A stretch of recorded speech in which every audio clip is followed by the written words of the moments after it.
어느 날 갑자기 거울을 보다가 멈춰 섰습니다. 그 속에 비친 내 모습이 낯설게 느껴졌어요. 50대가 되니까 말이죠. 아침에 일어나는 게 점점 힘들어지더라고요. 예전엔 그렇게 활기찼던 내가 어디로 간 걸까요? 혹시 지금 이 영상을 보고 계신 분들도 같은 마음이신가요?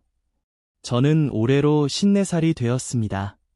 그리고 지난 5년간 깊은 우울감과 싸워왔어요. 처음엔 그저 피곤한 줄만 알았습니다. 나이 들어서 그런가 보다 했죠. 하지만 시간이 지날수록 마음의 무게는 더 무거워졌고 어느 순간부터는 숨쉬기조차 버거웠습니다.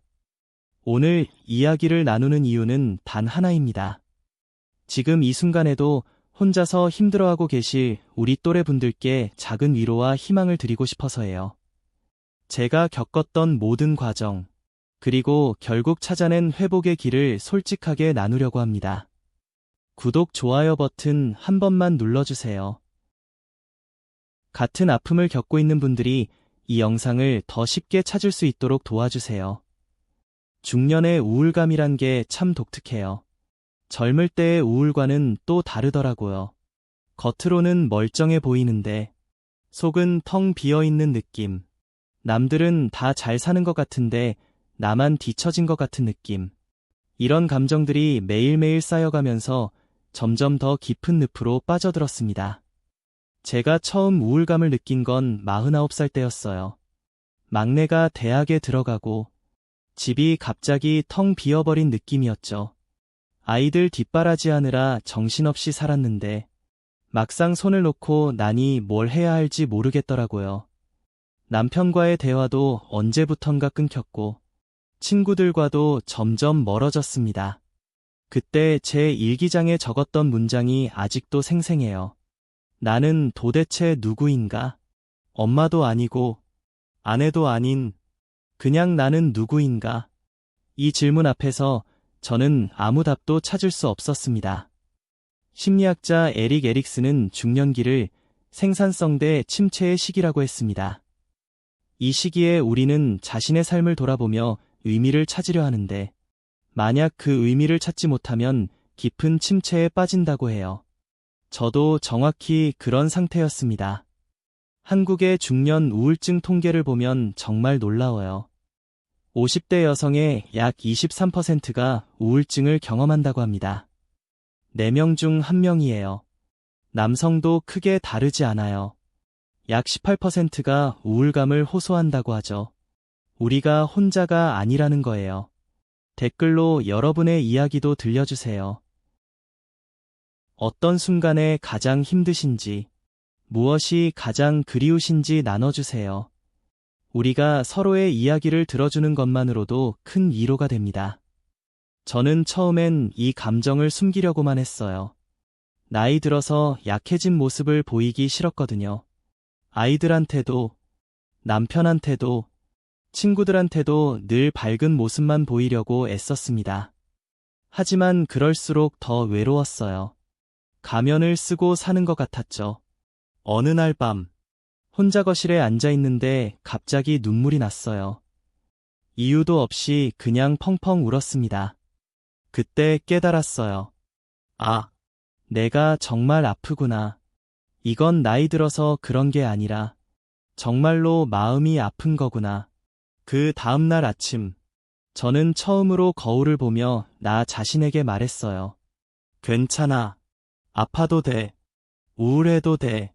그게 지금 내 마음이니까. 이상하게도 그 순간 조금 숨통이 트이는 느낌이었어요. 우리 나이대의 우울감에는 특별한 이유들이 있더라고요. 첫째는 신체적 변화예요. 갱년기로 인한 호르몬 변화가 감정에 직접적인 영향을 미칩니다. 둘째는 역할 상실감이에요.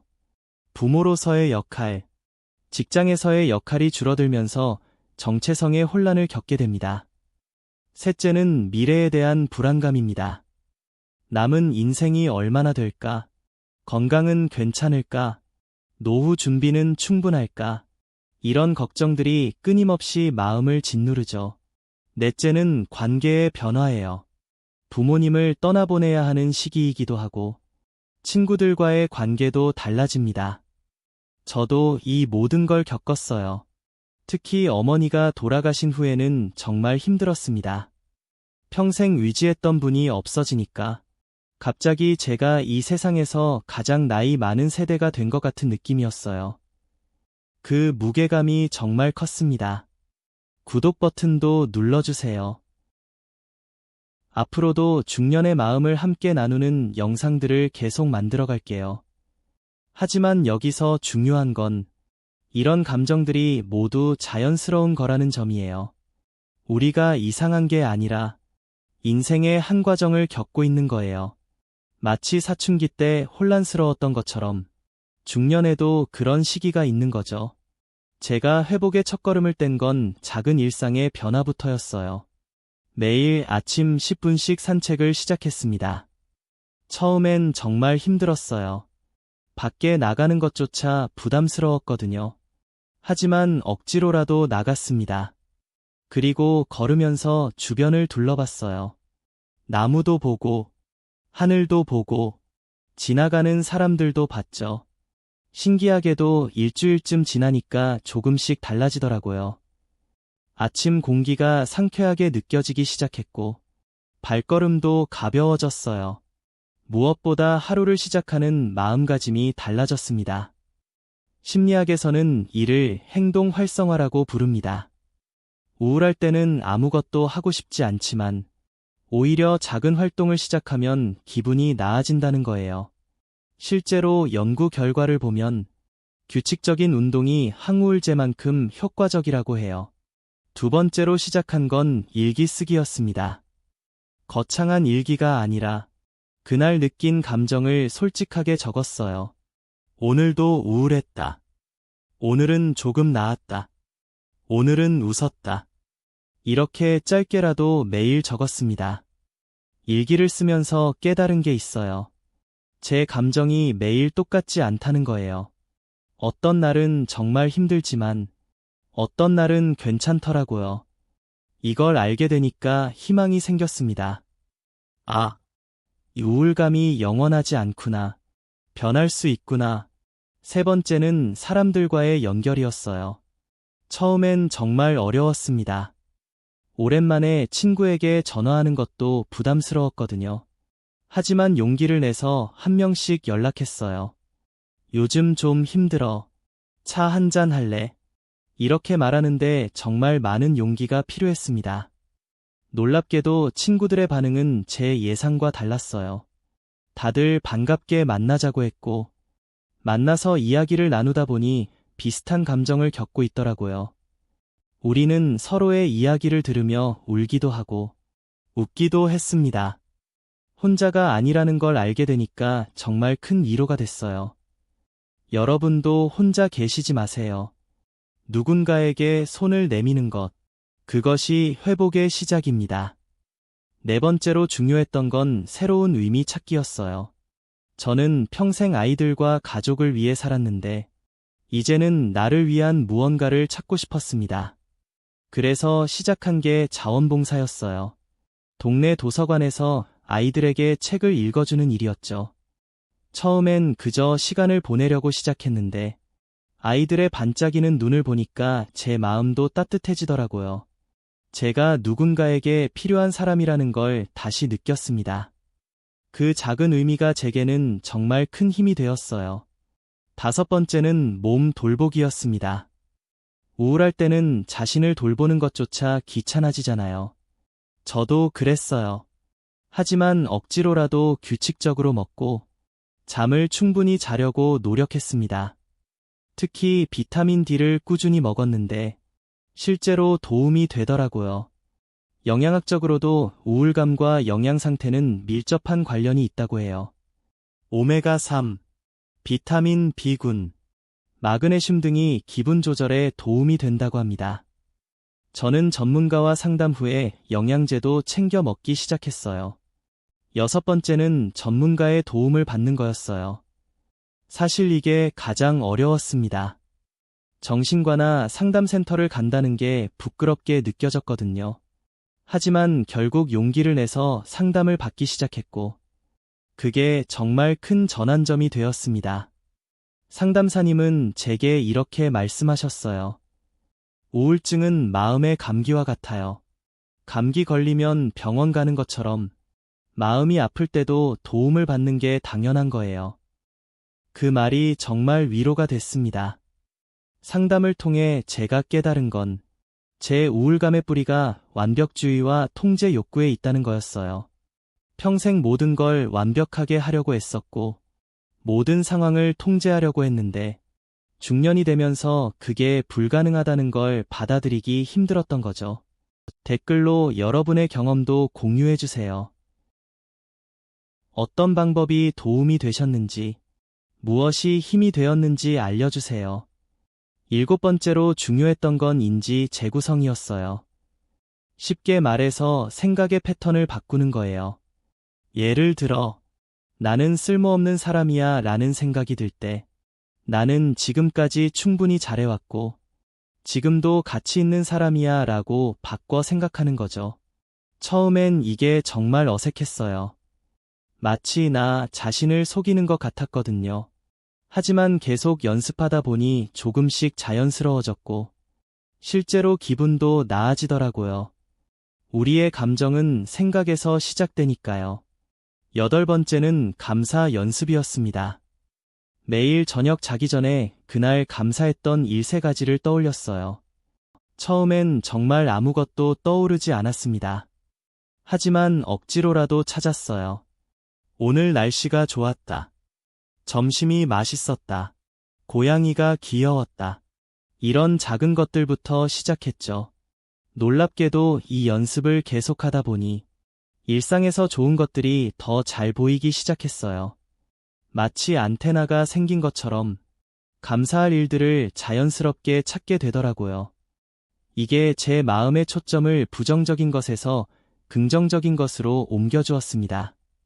9번째는 취미 생활이었어요. 저는 젊을 때 그림 그리는 걸 좋아했는데 결혼하고 아이 낳고 하면서 완전히 잊고 살았거든요. 그런데 문득 다시 그려보고 싶더라고요. 그래서 동네 문화센터에서 수채화 수업을 듣기 시작했습니다. 처음엔 서툴러서 부끄러웠지만 붓을 잡고 색을 칠하는 그 시간만큼은 모든 걱정을 잊을 수 있었어요. 무언가에 몰입하는 경험. 그게 정말 치유적이었습니다. 심리학에서는 이를 몰입, 플로 상태라고 하는데 이 상태가 우울감 해소에 매우 효과적이라고 해요. 10번째는 자기 수용이었습니다. 이게 가장 어려웠지만 가장 중요했어요. 지금의 나를 있는 그대로 받아들이는 것. 완벽하지 않아도, 젊지 않아도, 예쁘지 않아도 괜찮다고 인정하는 것. 이게 정말 오래 걸렸습니다. 어느 날 거울을 보다가 깨달았어요. 이 주름들이 내가 살아온 증거구나. 이 흰머리가 내가 견뎌온 세월의 훈장이구나. 그렇게 생각하니까 갑자기 나 자신이 대견하게 느껴졌습니다. 좋아요와 구독 부탁드려요. 여러분의 응원이 제게 큰 힘이 됩니다. 우리 또래가 겪는 우울감에는 특별한 계기들이 있어요. 첫째는 빈둥지 증후군이에요. 아이들이 독립하고 나면 갑자기 삶의 목적을 잃은 것 같은 느낌이 들죠. 저도 막내가 대학 가고 나서 정말 허전했어요. 매일 아침 도시락 싸던 손이 할 일이 없어지니까 이상하더라고요. 둘째는 은퇴 우울증입니다. 특히 남성분들이 많이 겪으시는데 직장에서 은퇴하고 나면 자신의 정체성과 가치를 잃은 것 같은 느낌을 받는다고 해요. 제 남편도 은퇴 후 한동안 정말 힘들어했습니다. 매일 할 일 없이 집에만 있으니까 자꾸 무기력해지더라고요. 셋째는 갱년기 우울증이에요. 호르몬 변화가 감정에 직접적인 영향을 미치는데 이게 단순히 신체적 변화만이 아니라 심리적으로도 큰 영향을 준다는 걸 알게 됐어요. 저도 갱년기 증상과 우울감이 함께 왔는데 처음엔 이 둘의 연관성을 몰랐어요. 넷째는 상실 우울증입니다. 우리 나이가 되면 부모님을 떠나보내는 경우가 많잖아요. 저도 어머니를 먼저 보내고 정말 힘들었습니다. 평생 위지했던 분이 없어지니까 갑자기 제가 어른이 된 것 같으면서도 동시에 영원한 아이가 된 것 같은 이상한 감정이었어요. 다섯째는 중년의 위기예요. 인생의 절반을 살고 나니 문득 이게 다인가? 하는 생각이 들더라고요. 젊을 때 꿈꿨던 것들을 이루지 못한 아쉬움, 남은 시간에 대한 불안, 이런 것들이 복잡하게 얽혀서 우울감을 만들어냅니다. 하지만 여기서 중요한 건 이 모든 게 병이 아니라 자연스러운 과정이라는 거예요. 심리학자 칼 융은 중년을 개성화의 시기라고 했습니다. 즉, 진정한 자기 자신을 찾아가는 시기라는 거죠. 우울감도 그 과정의 일부일 수 있다는 겁니다. 제가 상담받으면서 가장 인상 깊었던 말이 있어요. 우울은 영혼이 보내는 신호예요. 지금까지와는 다른 방식으로 살아야 한다는 신호죠. 이 말을 듣고 나니까 우울감이 적이 아니라 메신저라는 생각이 들었어요. 실제로 우울감을 겪으면서 저는 많은 것을 배웠습니다. 첫째, 나 자신과 대화하는 법을 배웠어요. 평생 남들 돌보느라 바빴는데 처음으로 내 마음의 소리를 들어봤죠. 둘째, 도움을 요청하는 법을 배웠습니다. 항상 강한 척했는데 약한 모습을 보여도 괜찮다는 걸 알게 됐어요. 셋째, 작은 것에 감사하는 법을 배웠습니다. 우울할 때는 모든 게 당연하지 않더라고요.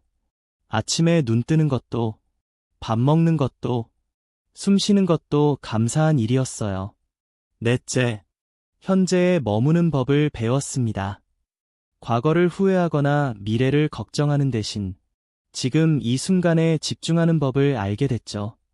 여러분의 이야기도 듣고 싶어요. 댓글로 공유해주세요. 우리가 서로의 이야기를 들어주는 것만으로도 큰 힘이 됩니다. 제가 회복 과정에서 도움받은 책들도 소개하고 싶어요. 첫 번째는 브레네 브라운의 불완전함의 선물이었어요. 이 책은 완벽하지 않아도 괜찮다는 메시지를 전해줍니다. 우리 또래가 가진 완벽주의 성향을 내려놓는데 정말 도움이 됐어요. 두 번째는 에크하르트 톨레의 지금 이 순간을 살아라였습니다. 과거와 미래에 갇혀있던 제 마음을 현재로 가져오는데 큰 도움이 됐어요. 세 번째는 틱나탄 스님의 화해였어요. 나 자신과 화해하고 주변 사람들과 화해하는 법을 배울 수 있었습니다. 음악도 큰 위로가 됐어요. 특히 김광석의 서른 즈음에를 들으면서 많이 울었습니다. 이미 서른은 한참 지났지만 그 가사가 지금의 제 마음을 대변해주는 것 같았어요. 또 이적의 하늘을 달리다를 들으면서 희망을 찾기도 했습니다. 영화도 도움이 됐어요. 버킷리스트를 보면서 남은 인생을 어떻게 살 것인가 생각해봤고, 인턴을 보면서 나이 들어서도 새로운 시작이 가능하다는 걸 느꼈습니다. 어바웃 타임을 보면서는 평범한 일상의 소중함을 다시 깨달았고요. 운동도 정말 중요했어요. 처음엔 정말 하기 싫었지만 억지로라도 움직였습니다. 동네 한 바퀴 도는 것부터 시작해서 지금은 매일 1시간씩 걷고 있어요. 걸으면서 팟캐스트를 듣기도 하고 음악을 듣기도 하고 때로는 그냥 주변 풍경을 감상하기도 합니다. 요가도 시작했어요. 처음엔 몸이 뻣뻣해서 자세 하나 제대로 못했지만 꾸준히 하다 보니 몸도 마음도 유연해지더라고요. 특히 명상 요가는 불안한 마음을 가라앉히는데 정말 효과적이었습니다. 식습관도 바꿨어요. 우울할 때는 입맛도 없고 아무거나 대충 먹게 되잖아요. 하지만 영양가 있는 음식을 규칙적으로 먹으려고 노력했습니다. 특히 발효 음식이 장 건강에 좋고 장 건강이 정신 건강과 연결된다는 연구를 보고 김치, 된장, 요구르트를 꾸준히 먹었어요. 수면 관리도 중요했습니다. 우울할 때는 잠을 너무 많이 자거나 너무 못 자게 되는데 저는 규칙적인 수면 패턴을 만들려고 노력했어요. 매일 같은 시간에 자고 일어나고 자기 전에는 스마트폰을 보지 않고 따뜻한 차를 마시며 하루를 정리했습니다. 구독과 알림 설정 부탁드려요. 새로운 영상이 올라올 때마다 알려드릴게요. 자연과 함께하는 시간도 늘렸어요. 주말마다 근처 산이나 공원에 가서 시간을 보냈습니다. 나무를 보고, 꽃을 보고, 새소리를 들으면서 마음이 편안해지는 걸 느꼈어요. 자연은 정말 최고의 치유사인 것 같아요. 반려동물도 큰 위로가 됐습니다. 우울증이 심할 때 작은 강아지를 입양했는데 이 아이가 제게 준 사랑과 위로는 정말 컸어요. 매일 산책시켜야 해서 억지로라도 밖에 나가게 됐고 이 아이를 돌보면서 다시 누군가에게 필요한 존재가 된 것 같았습니다. 창작 활동도 시작했어요. 처음에는 그림을 그렸고 나중에는 글쓰기도 시작했습니다. 제 감정을 표현하는 것 자체가 치유적이었어요. 잘하고 못하고는 중요하지 않았습니다. 그저 내 마음을 표현한다는 것, 그것만으로도 충분했어요. 봉사활동도 계속했습니다. 도서관에서 아이들에게 책 읽어주기를 시작으로 지금은 노인정에서 어르신들 말벗도 해드리고 있어요. 누군가를 돕는다는 것, 그것이 제게는 큰 의미였습니다. 받는 것보다 주는 것이 더 큰 기쁨이라는 걸 실감했어요. 종교나 영성도 도움이 됐어요. 저는 특정 종교는 없지만 명상을 통해 영적인 평안을 찾았습니다. 매일 아침 10분씩 명상하면서 내면의 평화를 찾아갔어요. 이게 정말 큰 변화를 가져왔습니다. 가족과의 관계도 달라졌어요. 우울증을 겪으면서 가족에게 솔직해졌고 그들도 저를 더 이해하게 됐습니다. 특히 남편과의 관계가 많이 좋아졌어요. 서로의 아픔을 나누면서 오히려 더 가까워진 것 같아요. 친구 관계도 정리됐습니다. 진짜 친구가 누구인지 알게 됐고 피상적인 관계는 자연스럽게 멀어졌어요. 대신 진심으로 마음을 나눌 수 있는 몇 명의 친구와 더 깊은 관계를 만들어갔습니다. 새로운 배움도 시작했어요. 온라인으로 심리학 강의를 들었고 중년 여성을 위한 세미나에도 참석했습니다. 배운다는 것 자체가 활력을 주더라고요. 뇌가 다시 살아나는 느낌이었어요. 우울증은 저에게 스승이었어요. 힘들었지만 그것을 통해 배운 교훈들은 평생의 자산이 됐습니다. 고통 속에서도 성장이 가능하다는 걸 몸소 체험했어요.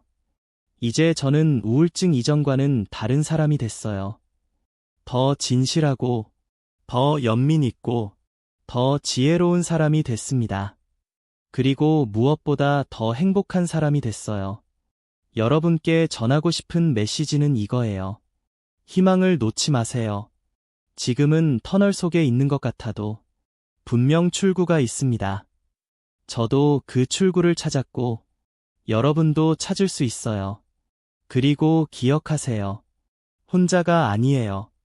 같은 길을 걷고 있는 사람들이 많습니다. 서로 손잡고 함께 걸어가면 그 길이 덜 외롭고 덜 무서울 거예요. 마지막으로 자신을 믿으세요. 여러분 안에는 회복할 수 있는 힘이 있습니다. 그 힘을 발견하고 키워가는 게 우리의 과제예요. 오늘 이 긴 이야기를 끝까지 들어주셔서 정말 감사합니다. 여러분의 시간이 헛되지 않았기를 바라요. 조금이라도 위로가 되고 희망이 되었다면 정말 기쁠 것 같습니다. 구독과 알림 설정 잊지 마세요. 앞으로도 중년의 마음을 함께 나누는 따뜻한 이야기들로 찾아뵙겠습니다. 저는 앞으로도 계속 회복의 길을 걸어갈 거예요. 그리고 그 길에서 배운 것들을 여러분과 나누고 싶어요. 우리 함께 걸어가요. 서로를 격려하고 응원하면서요. 댓글로 여러분의 이야기를 들려주세요. 어떤 부분이 가장 공감되셨는지, 무엇이 도움이 되었는지 알려주세요. 그리고 여러분만의 회복 이야기도 나눠주세요. 기억하세요. 우울증은 끝이 아니라 새로운 시작일 수 있어요. 더 깊고 의미 있는 삶으로 가는 통로일 수 있습니다. 저에게 그랬던 것처럼 여러분에게도 그럴 수 있어요. 오늘도 한 걸음 앞으로 나아가세요. 아주 작은 걸음이라도 괜찮아요. 그 작은 걸음들이 모여서 큰 변화를 만들어낼 거예요. 여러분을 응원합니다. 정말로요. 사랑하는 여러분, 우리는 모두 회복 중입니다. 완벽할 필요 없어요. 그저 조금씩 나아지면 돼요. 오늘보다 내일이 조금 더 나으면 그걸로 충분해요. 함께 해주셔서 감사합니다. 다음 영상에서 또 만나요. 그때까지 자신을 잘 돌보세요. 여러분은 정말 소중한 사람이니까요. 안녕히 계세요.